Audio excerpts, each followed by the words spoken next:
Assalamualaikum warahmatullahi wabarakatuh. Saya Kaisa Nurul Azkia dari kelas 83 SMPN 4 Kota Tangerang. Pada video kali ini saya akan membahas mengenai aplikasi konsep tekanan zat pada makhluk hidup. Konsep tekanan zat merupakan penyebaran gaya tekan pada luas suatu permukaan. Apabila gaya yang diberikan semakin besar, maka semakin besar pula tekanan yang diterima. Tekanan zat pada makhluk hidup merupakan konsep di mana zat menggunakan konsep tekanan tersebut di dalam berbagai proses yang terjadi di dalam tubuh suatu makhluk hidup. Berikut adalah beberapa contoh aplikasi konsep tekanan zat pada makhluk hidup. Ada mekanisme pengangkutan air dan nutrisi pada tumbuhan. Ada juga konsep tekanan darah manusia. Selanjutnya, tekanan gas pada proses pernafasan. Yang pertama, mekanisme pengangkutan air dan nutrisi pada tumbuhan. Tumbuhan menyerap air dan garam mineral dari dalam tanah.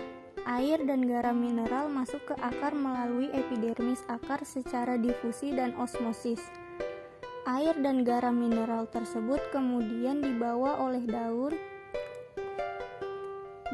ke daun oleh xilem.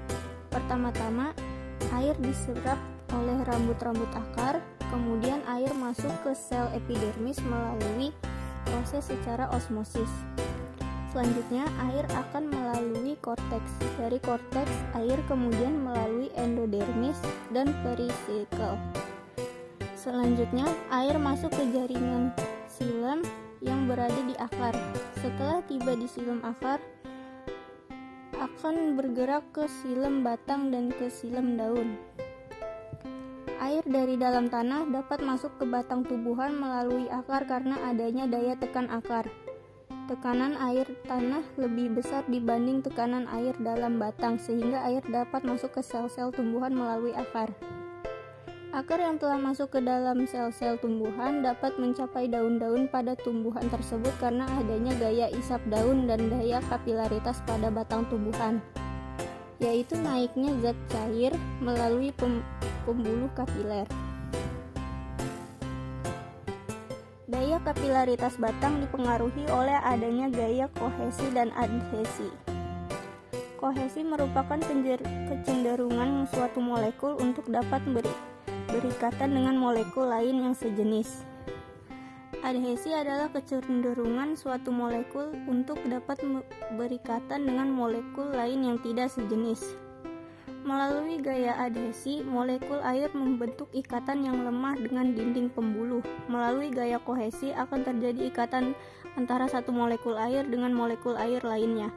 Hal ini menyebabkan terjadinya tarik-menarik antara molekul air yang satu dengan molekul air yang lainnya di sepanjang pembuluh xilem.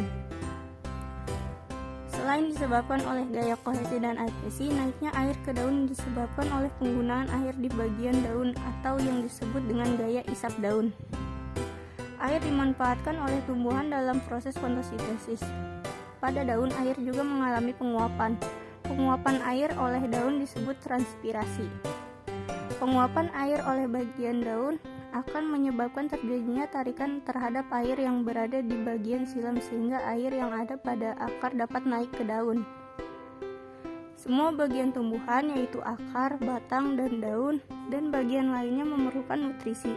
Agar kebutuhan nutrisi di setiap bagian tumbuhan terpenuhi, maka dibutuhkan suatu proses pengangkutan nutrisi hasil fotosintesis berupa gula dan asam amino ke seluruh tubuh tumbuhan. Pengangkutan hasil fotosintesis dari daun ke seluruh tubuh terjadi melalui pembuluh floem. Pengangkutan zat-zat hasil fotosintesis dimulai dari sumbernya, yaitu daun, daerah yang memiliki konsentrasi gula tinggi, ke bagian tanaman lainnya yang dituju atau daerah yang memiliki konsentrasi gula rendah, dengan dibantu oleh sirkulasi air yang mengalir melalui pembuluh xilem dan floem. Selanjutnya, kita akan membahas mengenai tekanan darah pada sistem peredaran darah manusia. Tekanan yang terdapat pada pembuluh darah memiliki prinsip kerja seperti hukum Pascal. Hal ini karena tekanan pada pembuluh darah merupakan tekanan yang berada pada ruang tertutup. Pada saat jantung memompa darah, darah akan mendapatkan dorongan sehingga mengalir melalui pembuluh darah. Saat mengalir dalam pembuluh darah, darah memberikan dorongan pada dinding pembuluh darah yang disebut dengan tekanan darah. Agar tekanan darah tetap terjaga, maka pembuluh darah harus terisi penuh oleh darah. Bila terjadi kehilangan darah akibat kecelakaan atau penyakit, tekanan darah dapat hilang sehingga darah tidak dapat mengalir ke sel menuju sel-sel di seluruh tubuh. Akibatnya sel-sel tubuh akan mati karena tidak mendapatkan pasokan oksigen dan nutrisi.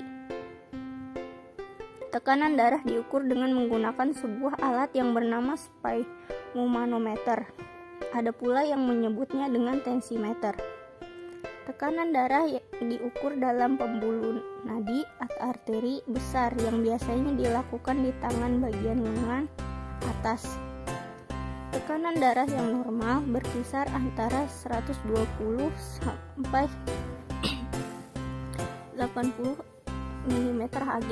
Angka pertama menunjukkan angka saat bilik berkontraksi dan darah terdorong keluar dari bilik jantung melalui pembuluh arteri yang disebut angka sistol.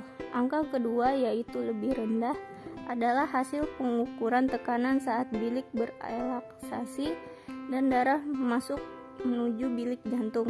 Tepat sebelum bilik-bilik ini kontraksi lagi, disebut angka diastol. Selanjutnya ada tekanan gas pada proses pernafasan manusia. Di dalam paru-paru, tepatnya di alveolus, terjadi pertukaran antara oksigen dan karbon dioksida.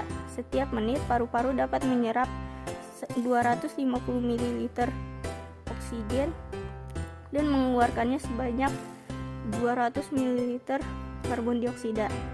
Pertukaran antara oksigen dengan karbon dioksida terjadi secara difusi, yaitu proses perpindahan zat terlarut dari daerah yang memiliki konsentrasi dan tekanan parsial tinggi ke daerah yang memiliki konsentrasi dan tekanan parsial rendah. Tekanan parsial adalah tekanan yang diberikan oleh gas tertentu dalam campuran gas tersebut. Pada bagian ini, yang dimaksud tekanan parsial adalah tekanan O2 dan CO2 yang terlarut dalam darah. Tekanan parsial O2 diberi simbol PO2, sedangkan tekanan parsial CO2 diberi simbol PCO2. Pada sistem peredaran darah, tekanan parsial antara O2 dan CO2 bervariasi pada setiap organ. Darah yang masuk ke paru-paru melalui arteri pulmonalis memiliki PO2 yang lebih rendah dan PCO2 yang lebih tinggi daripada udara di dalam alveoli. Pada saat darah memasuki kapiler alveoli, CO2 yang terkandung di dalam darah berdifusi menuju alveoli dan CO2 yang terkandung di dalam udara alveoli berdifusi ke dalam darah. Akibatnya PO2 dalam darah naik banyak mengandung oksigen dan PCO2 dalam darah menjadi turun sedikit mengandung karbon dioksida. Darah tersebut selanjutnya mengalami difusi menuju jaringan tubuh. O2 dalam darah tersebut mengalami difusi menuju jaringan tubuh. Kandungan CO2 dalam jaringan tubuh lebih besar daripada kandungan CO2 dalam darah, sehingga CO2 dalam jaringan tubuh mengalami difusi ke dalam darah. Setelah melepaskan O2 dan membawa CO2 dari jaringan tubuh, darah kembali menuju ke jantung dan dipompa lagi ke paru-paru. Demikian pembahasan mengenai aplikasi konsep tekanan zat pada makhluk hidup. Semoga bermanfaat. Terima kasih. Wassalamualaikum warahmatullahi wabarakatuh.